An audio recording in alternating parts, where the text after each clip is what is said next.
reportage. Eh ouais. Il n'y a pas grand monde, hein.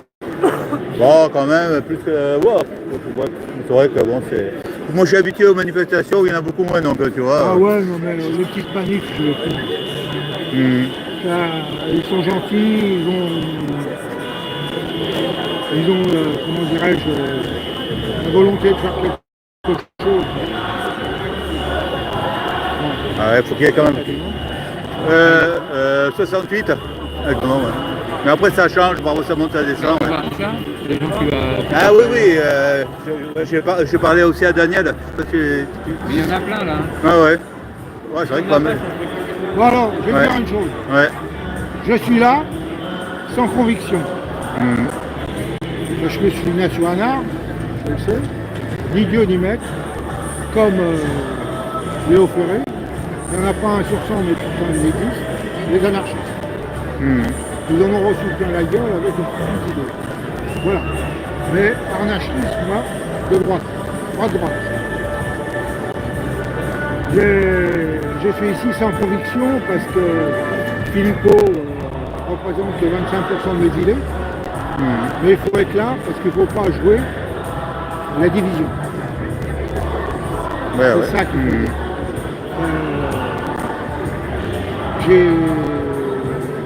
j'ai donné, je donne mon obol au parti parce qu'il ne faut pas jouer la division.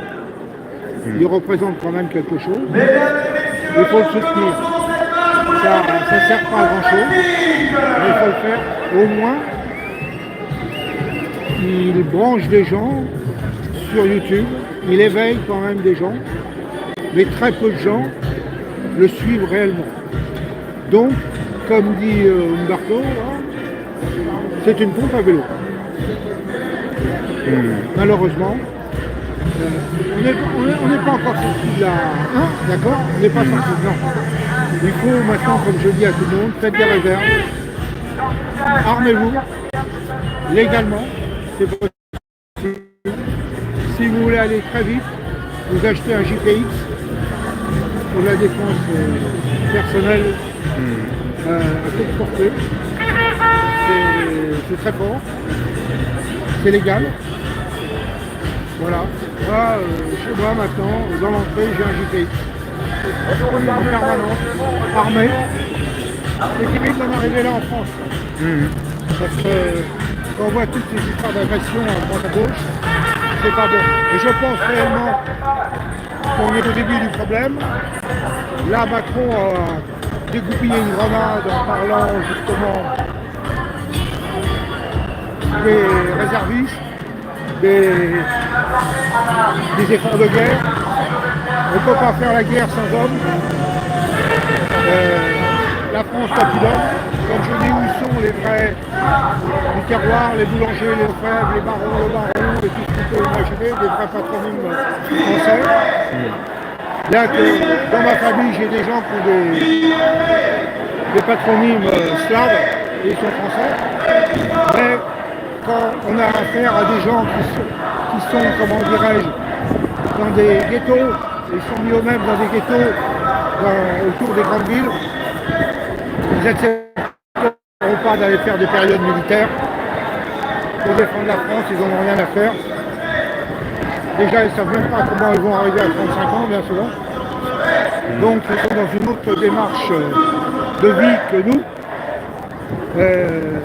Ils n'ont pas de notion de ces gens-là, de famille, de descendance, de tout ça, ils n'en ont rien à faire, c'est l'instant. Donc ils vont se révolter. Et là on va avoir vraiment un gros problème quand ils vont s'attaquer aux institutions et notamment à des beaux bâtiments tels que le Louvre et autres, parce qu'ils n'hésiteront pas. Eux, ils n'en ont rien à faire, là, je crois. Rien à faire. Ce qu'il leur faut, c'est des billets de banque. Il leur faut des bagnoles de luxe, des grosses cylindrées. Si on leur retire cette possibilité et qu'on va les envoyer dans la boue avec des gilets pare-balles dans les tranchées, ils n'iront pas. Ils n'iront pas. Donc, l'ennemi, s'il y a un ennemi, va s'engouffrer dans la brèche. Et c'est ça qui nous prend au nez. Alors c'est pour ça que je dis aux gens, faites des réserves, je sais ce que ça représente de faire des réserves, de bois, de gaz, de tout. Ça coûte très très cher.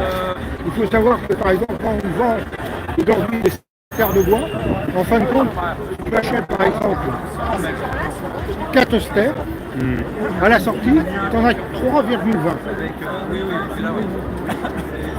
Pourquoi? Parce qu'il compte le ster brut en 1 mètre. Et toi, tu le vends en 5 ans. Donc, ça réduit le volume. Donc, ton ster que tu achètes théoriquement à 60 € le ster, il te revient dans le stock à 80 €. Plein de choses comme ça que les gens ne se rendent pas compte.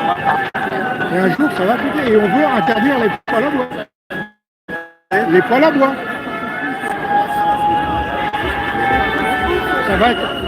Ça va devenir vraiment très problématique. Et comment ils vont faire pour interdire les poêles à bois? Ils vont entrer dans les maisons des personnes, vérifier, faire un contrôle, vérifier les cheminées? Très simple.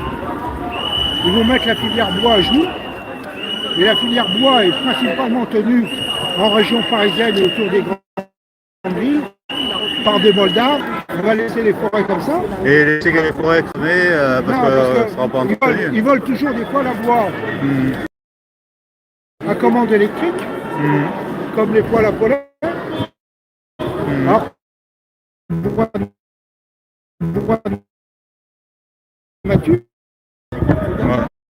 Mature. Voilà. Voilà. Donc c'est Napoléon III. Et c'est là où les Italiens sont implantés en Corse.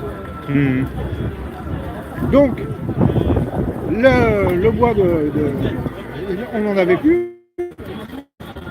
Voiture, c'est là où Napoléon III a dit,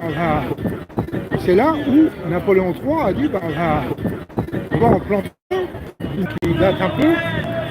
Tourner à l'éthanol, si vous êtes en essence 95 et trucs comme ça, 98, zéro problème. J'ai passé tout l'hiver là avec de l'éthanol. Et pas un petit trajet de 10 km par jour, non. Ma femme fait 80 km par jour, et ça marche très très bien.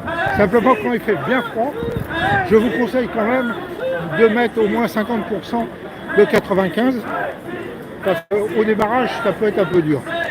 Quand il a fait moins 5, là, il a fait moins 4, moins 5 chez nous, c'était un petit peu dur. Il fallut un peu insister. Mais ça marche très très bien, allez-y.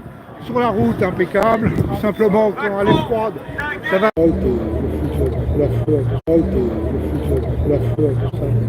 Ouais, mais pour moi, la menace, elle vient plus du sommet que de la base, quoi. Mais oui, mais eux, ils ne se rendent pas compte de ce qu'ils font. Pourquoi? Il y a de l'ingénierie sociale. Mais là, ça y est, ils sont repartis, là. Il y a de l'ingénierie sociale, comment dirais-je, destructive. Tout est pensé. Il y a des mecs qui font que ça à penser à ça.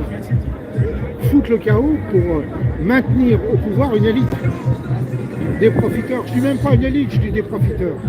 Parce que la vraie élite, qui ont la tête bien équilibrée et tout ça, ne peuvent pas, c'est impossible de détruire un pays comme la France. C'est impossible.